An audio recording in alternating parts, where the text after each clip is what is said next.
POC was then the most corrupt agency. Nasaan ngayon ang POC? Public criticism, is that good or bad? Sino yung pinaka-powerful na kaaway na hinarap? Did you fire people? Do you get death threats? Bilin sa'yo ni President Bongbong Marcos, if you were given the chance to be president for a day, anong gagawin? Biggest controversy you got involved in and how did you handle it? Yung balikbayan bakit kasi, hindi ko to problema ang personal. Hindi rin to problema ng mga empleyado ng BC. Problema ng bansa ko. Commissioner Ariel Nepomuceno of the Bureau of Customs, maraming salamat and welcome to the interviewer. Tingin rin po, Tito Boy.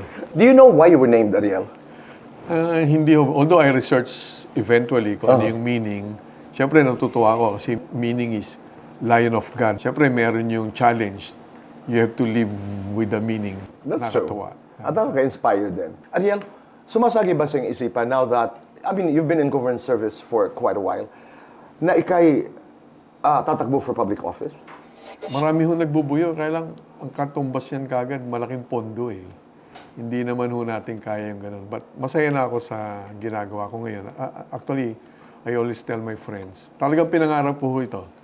Nung college kami, kako someday magiging undersecretary ako ng DND. Talagang doon ako talaga nakafocus. And kahit pa paano, na-achieve ko na yun. I was undersecretary of DND under 3 secretaries. Yun yung katuparan na yun ang pangarap ko. Anything beyond that, bonus na lang ho talaga. Yung commissioner, hindi ko naman in-applyan talaga. Pero bakit undersecretary? Bakit hindi secretary? Pangarap ko mag-USEC at the same time, makapagsilbi na halos magpapakamatay ka sa tamang pinuno. So, I was so happy I served under Gibo Teodoro. He's a very good person, good boss, good friend, very competent. Number 1 lang naman sa bar exam. Very exemplary. So, tuwan-tuwa ako nung nagsilbi ako sa kanya. So, yung maging undersecretary, yun na yun eh. Gusto kong magkaroon ng boss talagang pagsisilbihan na you don't have to second-guess the intentions and you will have to respect his competence, intellectual capability, dedication.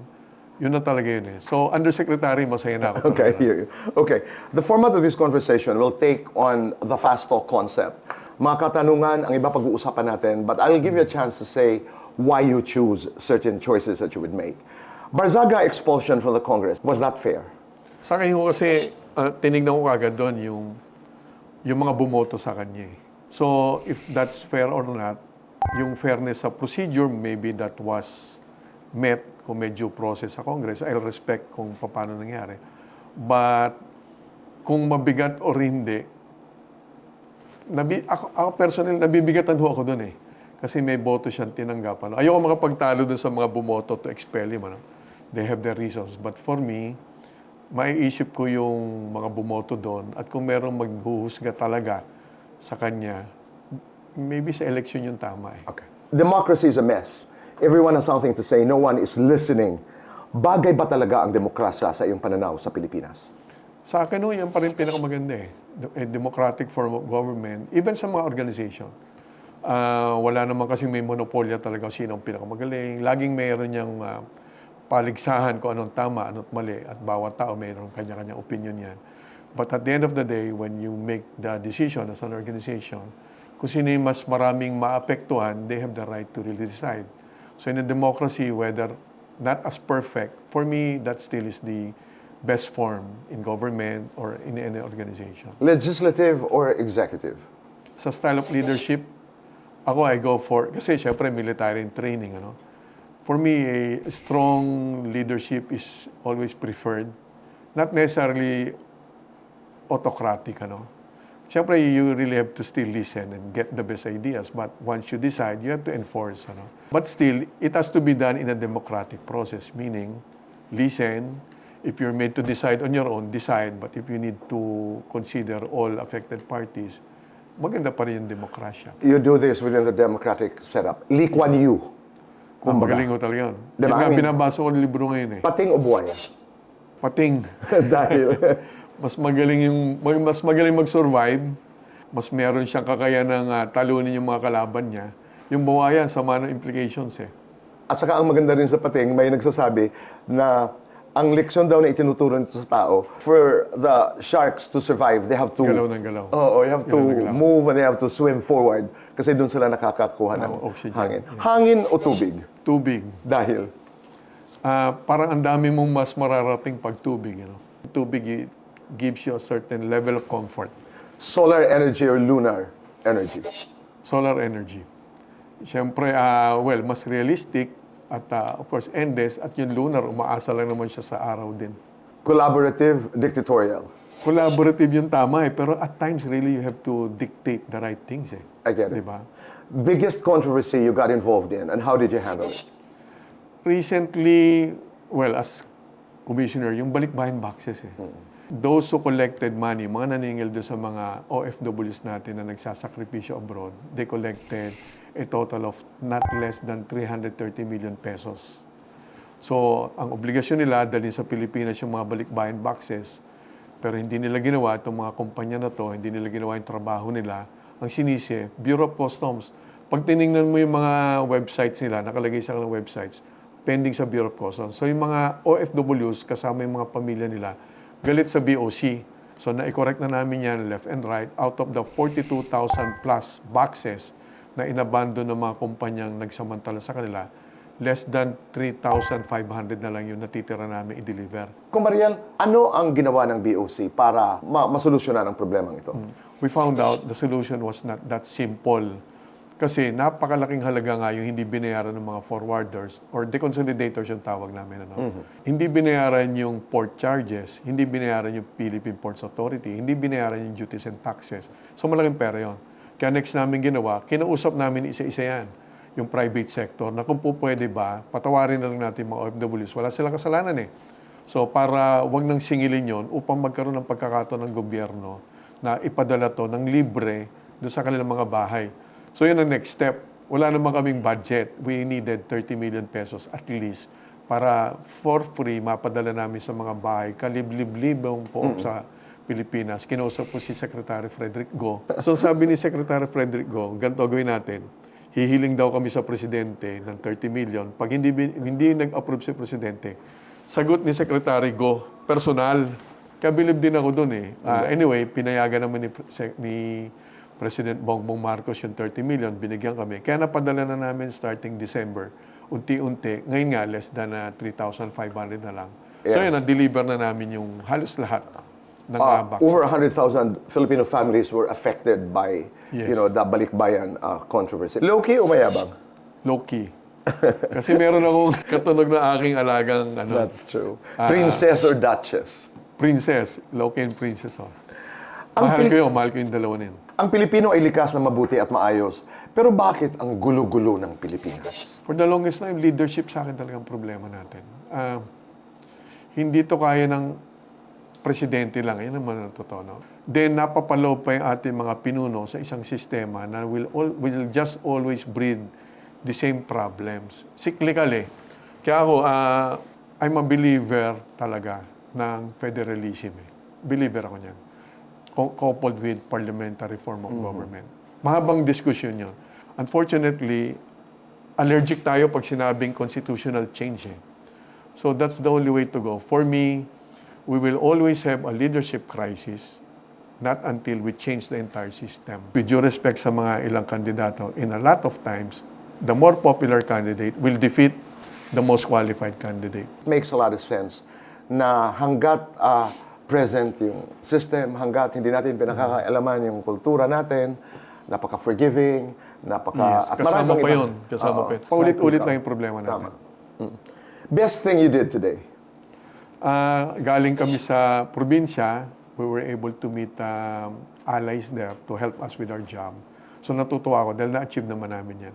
Because BOC right now is in the middle of, it's struggling ang BOC, Negative territory ang impression sa BOC, masama ang tingin ng taong bayan dyan. Nung tanggapin ko itong trabaho na to, alam kong yan ang aking gagawin, na lahat kami mapuputikan sa mata ng ating mga kababayan. So, kinakausap namin lahat ng pwedeng makatulong umunawa sa BOC na ang problema ng BOC, hindi ko to problema personal, hindi rin to problema ng mga empleyado ng BOC, problema ng bansa to. So, dapat pagtulong-tulungan. Kung hindi ka kasama ng reforma, kalabang ka, walang gitna. Huwag natin i-rationalize ang kalokohan. Either you're for the good changes or you're against good changes. So natutuwa ako itong araw na to dahil we were able to meet those who believe in us na kaya naming baguhin ang BOC at tutulungan kami. Noong 2015 was the last formal survey kung saan nakita ko, at least personally, na may nag-rank na ang BOC was then the most corrupt agency. Nasaan ngayon ang BOC? Nag-i-improve na. Nag-i-improve. Palagay ko, yes. Kung pagbabasehan natin, halimbawa, yung ulat ng ARTA, yung anti-red tape, ano? Nung pumasok ako sa BOC, syempre nasa top yan, 2, 3. Then after few months, naging number 10 na lang kami.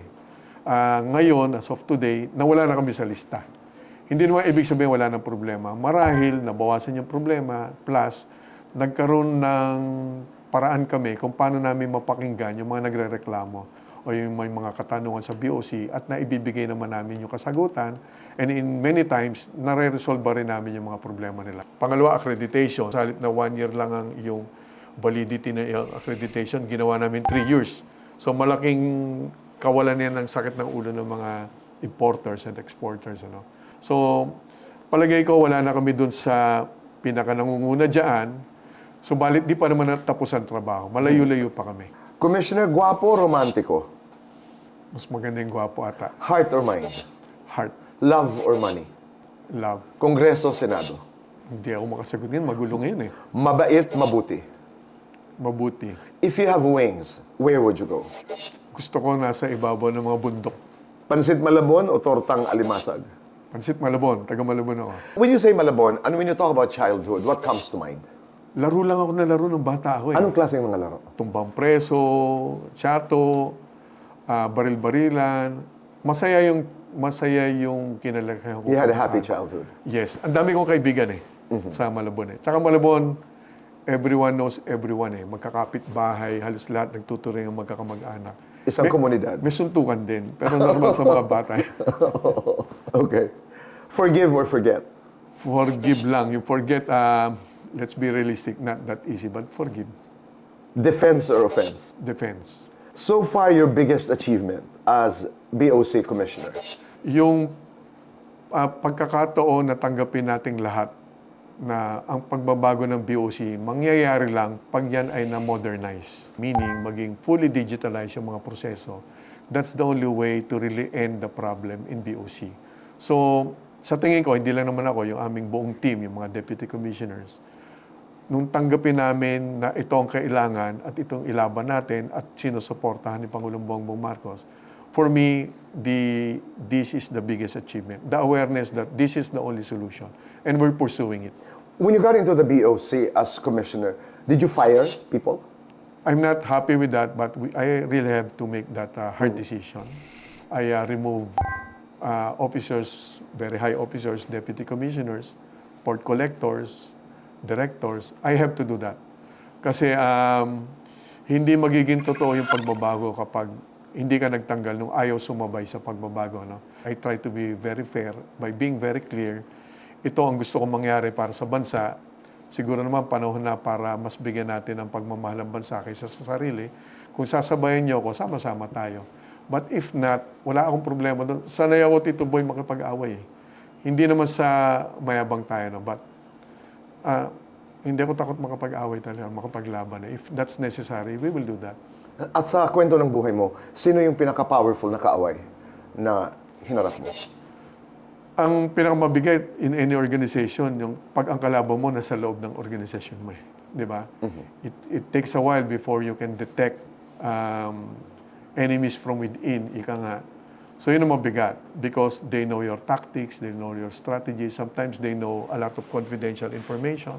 So yun ang mabigat. Pag ang kalaban mo nasa loob. Okay. Honesty or kindness? Honesty.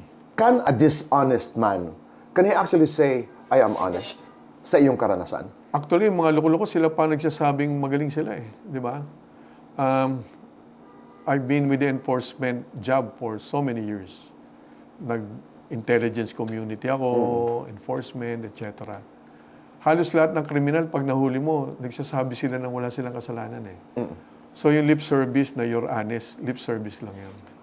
But importante yung action, consistent decision. Yun ang tama. Intelligence or emotional strength? Intelligence. Saan ka pinakamagaling, Commissioner?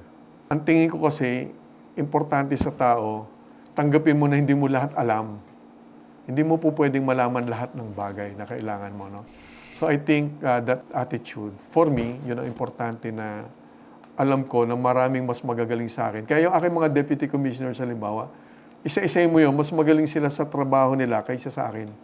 But combine all their talents and skills and dedication. Ako rin yung kumbaga makikinabang sa galing nila. Napakagandang insight nun. Kasi I think isa sa mga qualities ng mahusay na leader is to be able to gather, experts and people who are better than them. Economy or business class? Dito boy, kukwento ko sa'yo. Nung nasa UP ako, from PMA, minsan natutuwa at nalulungkot ako. Alam niyo ba, from UP, magji-jeep ako, magbubus ako, papunta Malabon, magji-jeep ulit ako. 3 sakayon. Naranasan ko talaga, aminin mo lang sa driver at sa bus naman, yung konduktor o konduktora, inaamin kong wala akong pamasahe. Hindi nila ako pinabababa. Well, di na nila matitrace naman yun. Binibigyan ako ng ticket para pag daw merong inspector, hindi ako pababain. So, sanay ako dyan.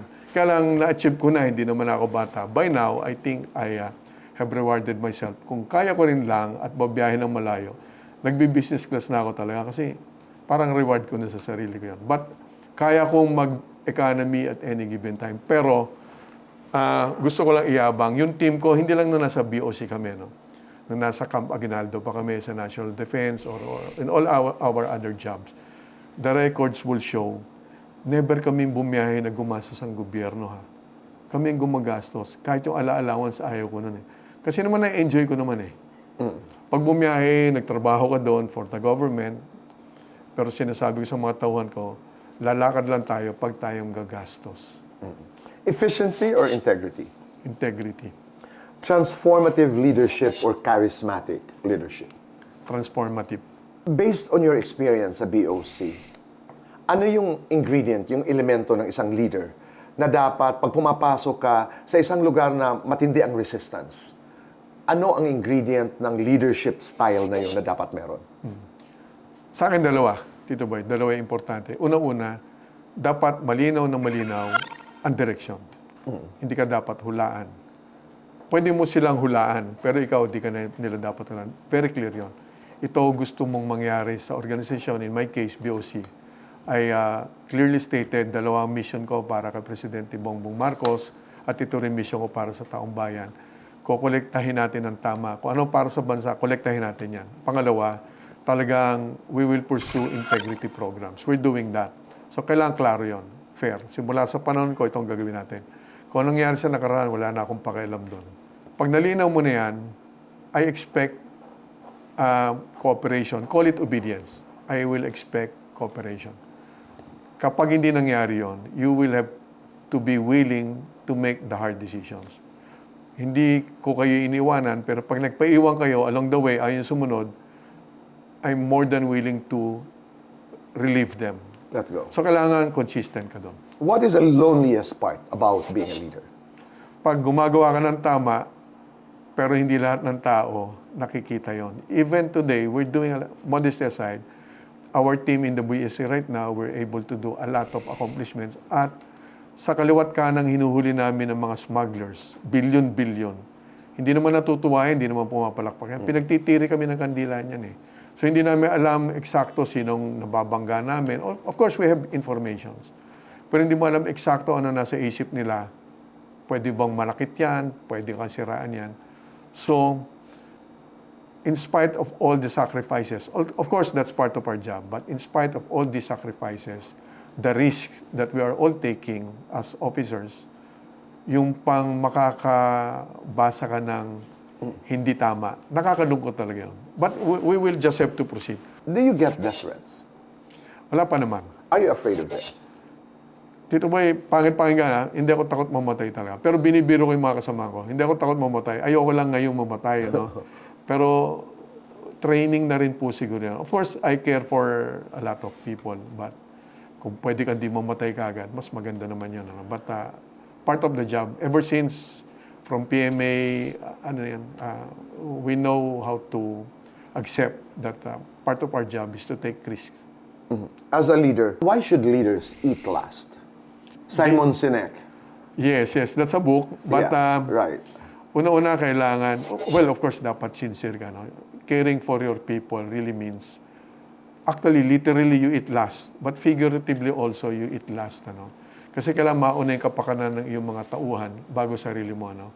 That's why you are the leader. You make sure that everyone is fine, that everyone is well taken care of before you think of yourself. Servant leadership, ika nga. Crash landing on you or the kingdom? Sa Korean. Gusto yung crash landing kasi military yung bida So, then the plot, unpredictable, magaling mga nag-aarte doon. Ano, inulit-ulit ko yata 20 times Okay. K-drama o Senate drama? Kay drama. Would you like to make a comment on what is happening today? Sana magkasundo-sundo nila kasi kailangan talaga yan. Ano? Unang-una, napapahiya na tayo sa buong mundo. I hope very soon they really put their acts together and put the country's interest and image first. Quick o fishball? Fishball kami talaga. Buong grupo ko fishball. Magna cum laude o small laude ang ating kaibigan? Magna cum laude. How proud are you? I mean, nung estudyante ho ba kayo, ay kayo'y mahilig magbasa? Or ikaw yung tipong basang mabilis? Yun na. Pareho Kasi ang ginawa ko sa sarili ko noon, yung mga paborito mong basahin libro, hindi naman required sa school Ayoko naman sa school books lang yung or reading materials yung binabasa. No? So, pinagsasabay ko doon. Baligtad, binibigyan ko ng oras tong other books. At any given time, gustong-gusto ko magbasa ng biography. Like now, lagi ako may tatlo. Biography, management book, and anything about governance.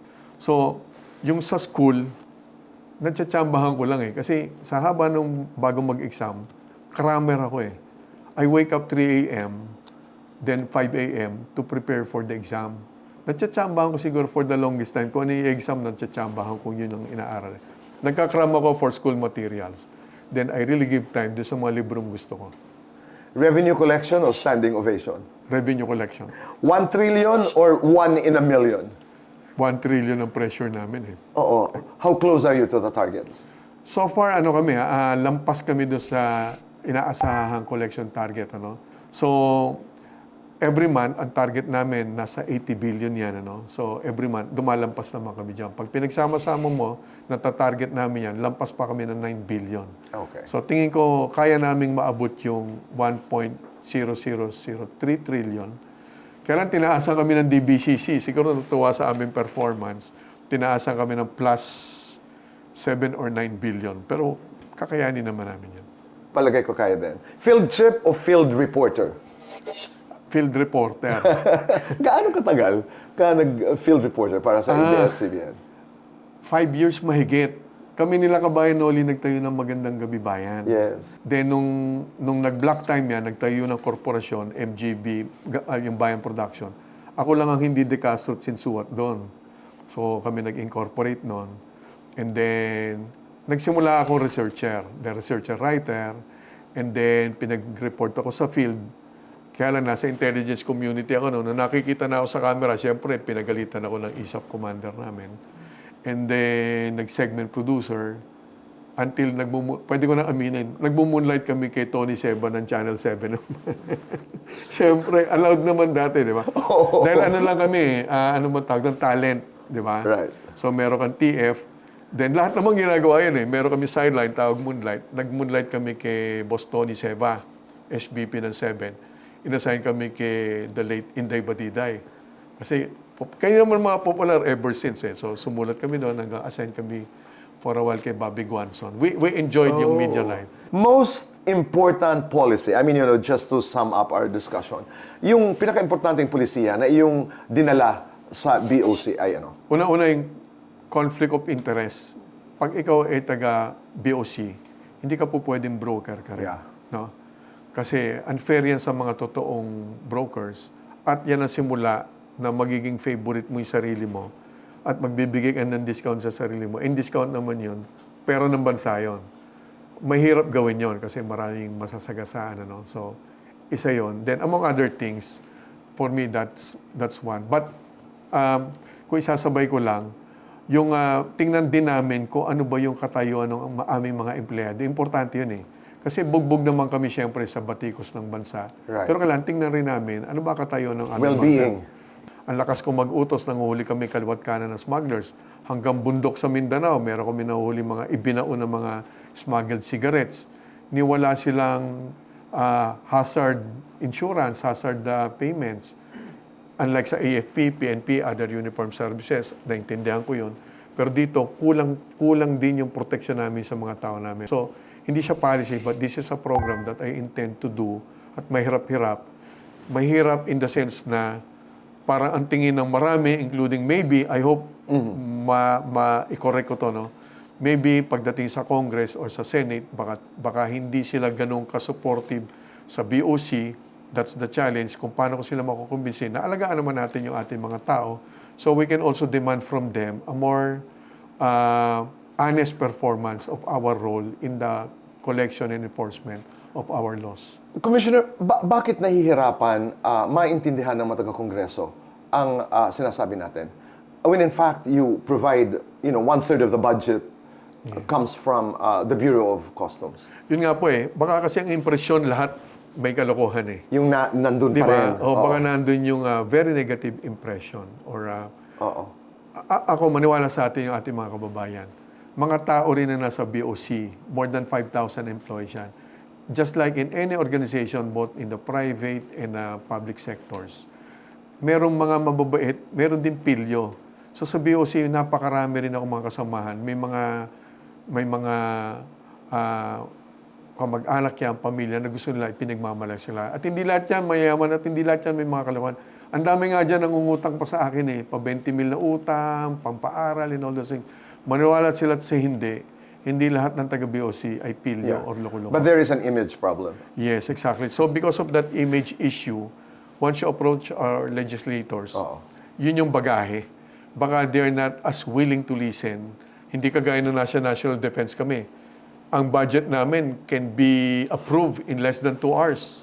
So ito mahabang justification, rationalization, mahabang depensa. Although natutuwa ako nung last budget hearing, bago lang ako noon, I remember the Finance Committee head, that time si Senator Sherwin Gatchalian, then si Senator Ping Lacson, they told me that they will really support our budget, especially pag nakita nila that we are reforming the Bureau. So narinig ko naman from them na appreciate nila the reforms that we're doing right now. Okay.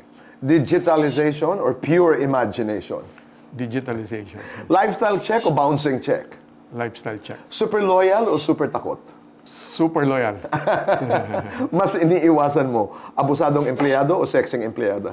Wala naman kasi wala ka naman dapat iwasan, di ba? Pwede ka namang just do what you have to do. Kapag may babaeng umaali-aligid sa'yo, tumatakbo ka bang papalapit o palayo? Hindi rin, wala rin naman eh. Just work, then maganda, pangit, or what, just work, focus on work. Commissioner, what makes you smile? I look for the presence of my friends. Pag nakita ko nila, meron akong mga kaibigan, kahit wala kang pinag-uusapan, nagtingin nila, nagtatawanan na. Anti-smuggling o anti-kalang? Anti-smuggling. Public criticism, is that good or bad? Basta tama naman, welcome yan. Kasi ano yan eh, kumbaga, stakeholders, customers, it's a feedback. And it's part of that democratic process, ika nga. Paano mo pinagtatanggol ang sarili mo? Natutunan ko talaga. Gawin mo yung tama, as long as ang magulang mo, at least 5 kaibigan ko naniniwala sa akin, okay na ako nun.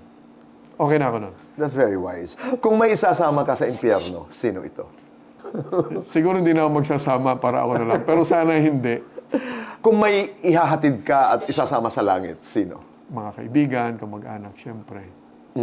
Kung superhero ka, anong kapangyarihan mo? Gusto ko mind reader. Di ba? At kung mind reader ka, kaninong mind ang gusto mong basahin? Yung mga leaders, para alam natin paano natin sila mamamanage. Mahal mo ang bayan o mahal ka ng bayan?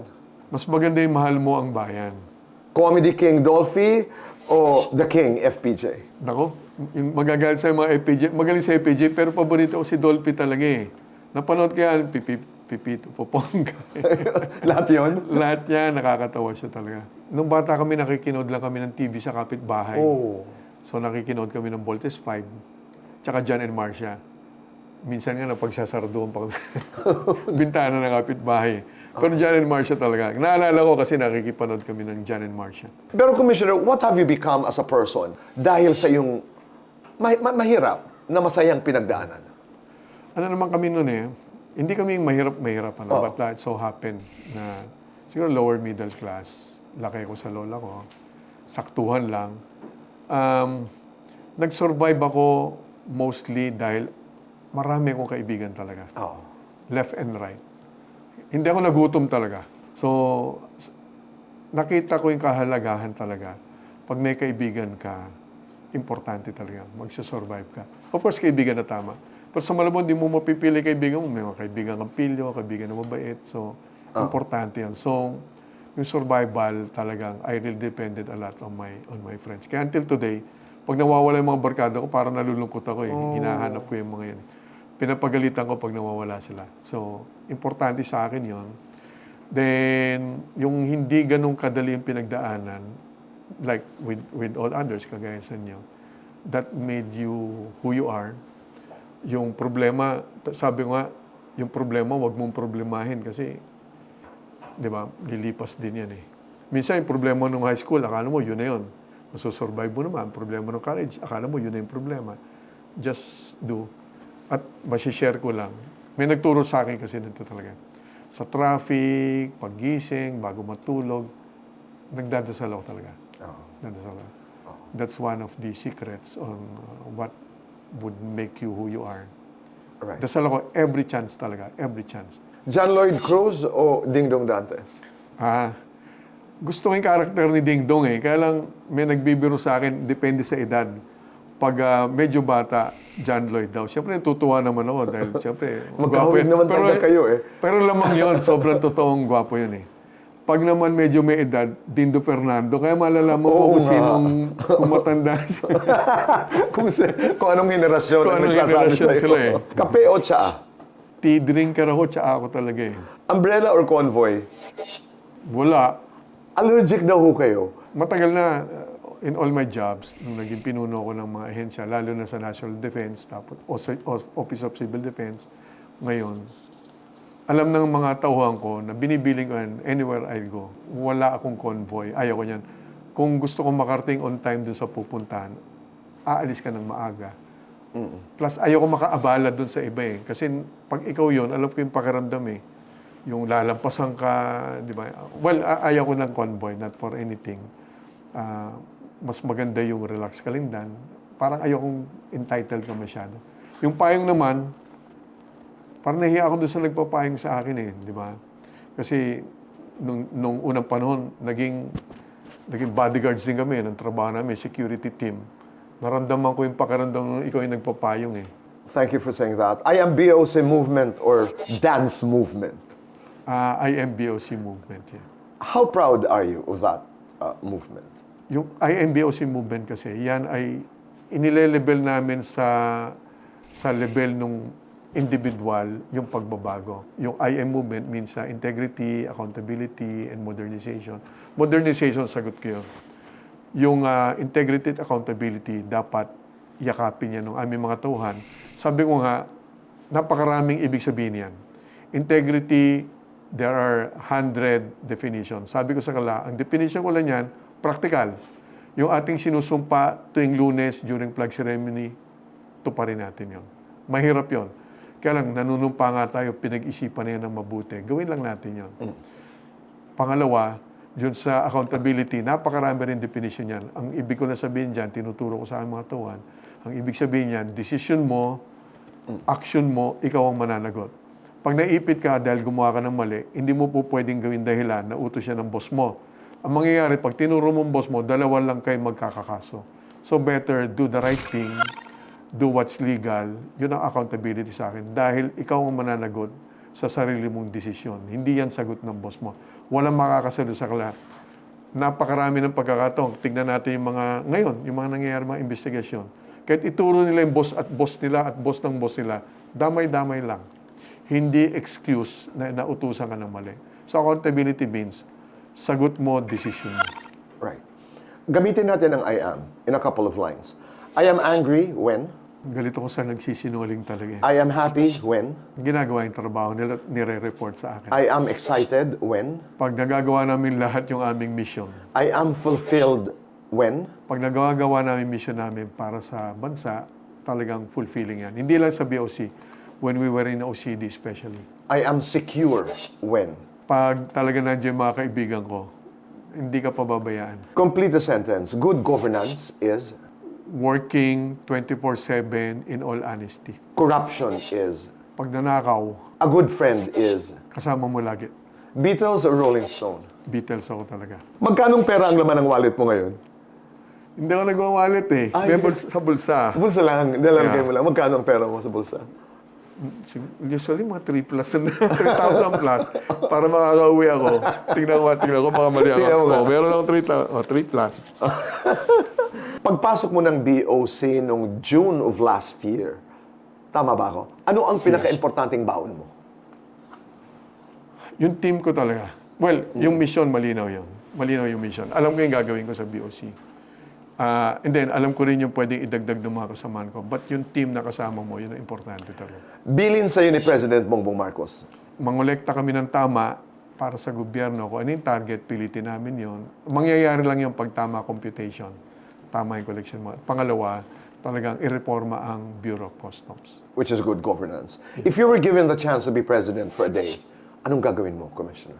Linawin na talagang kailangan natin baguhin yung buong sistema ng bansa. Otherwise, pare-pare. You have to communicate that. And if you will succeed in one day to convince the people that matter, the organizations that matter, mas mayroon tayong pag-asa. That's achievable in one day. Of course, naging presidente ka dahil nangampanya ka na, pinaniwalaan ka na. Then on that day, kailangan ipurso mo na kagad yun. Yun ang napansin ko if I may expound, ano? Panahon ni FBR, very gentleman, pinurso niya yung Chacha, later part of his term.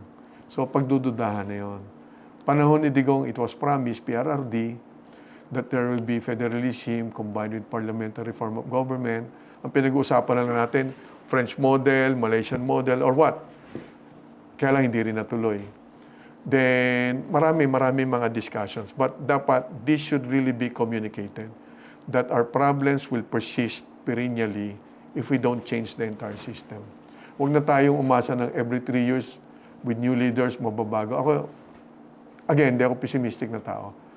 But kapag nakakahon ka sa isang sistema, you can only do so much. We have to change the entire environment. Isumbong mo kay Commissioner o isumbong mo kay Tulfo? Kay Commissioner. How effective is that? Simula namin yung isumbong kay Commissioner, we have received complaints and concerns. More than 90% nito na na-resolve ba namin. To quantify, when we started that, mga 200 plus complaints and concerns, 90 plus na resolve na namin. A little more time and patience or a lot of time and grace? A little more time and patience. Yeah. Yan ang iyong pakiusap. Yes. Kaya naman namin baguhin ang customs talaga. But, yan ay nakasandal sa modernization talaga. Full digitalization. Kaya lang, meron tayong procurement process. Batas yan. Ano? Hindi namin pwedeng i-shortcut yung bibiling sistema o mga equipment. Ano? It takes time, meaning more or less 1 year yan. So, middle of next year or a bit earlier, ma-roll out na namin yung mga programa for the full digital transformation of the Bureau of Customs. Unang tinatawagan mo kapag may magandang balita ka? Dasal kagad ako eh. Pag meron akong Hindi, pero totoo yun. nangyari, di ba? Pasalamat. Who keeps you grounded? Nawala ng tatay ko. Siya talaga.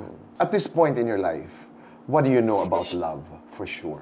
Sacrifice, di ba? Respeto o tiwala? Respeto. Small trusted circle or big network of friends? Small trusted circle. Commissioner Ariel, what is worse than betrayal? Betrayal by a supposed friend, di ba? Nothing can be worse. Yes. People that you trust and then biglang malalaman mo. I've experienced that also. Yeah. Is that sunrise or sunset? Sunrise. My last question, when no one is watching, who is Commissioner Ariel Nepomuceno? Ako, yung imaging ko sa sarili ko, para ako lagi estudyante, literally and figuratively talaga. Literally, I really study until today. I'm pursuing postgraduate studies until today. But as an attitude in life, nakikita ko talaga yung sarili ko, aral. Plus, parang it revives yung kabataan ko rin. Estudyante ka, laro ka lang ng laro, di ba? And I look at life as ganun lang. It can be serious, continue study, but it can be fun. Dahil estudyante ka na laro ka ng laro, di ba? Ganda nun. Commissioner Ariel Nepomuceno, a student forever. Yes. Maraming salamat. Salamat din, Tito Boy, sa chance. Actually, I'm happy to have met you again after so many years. Many years. Thank you. And this is not going to be the last. We run in circles. We don't say goodbye. I will see you again. Thank you. Pero Thank you, sana Tito tumakbo ka. You can count on us. Boy. Thank you. You po. have our support. Maraming salamat, Commissioner. Hi, people of the Philippines and people of the world.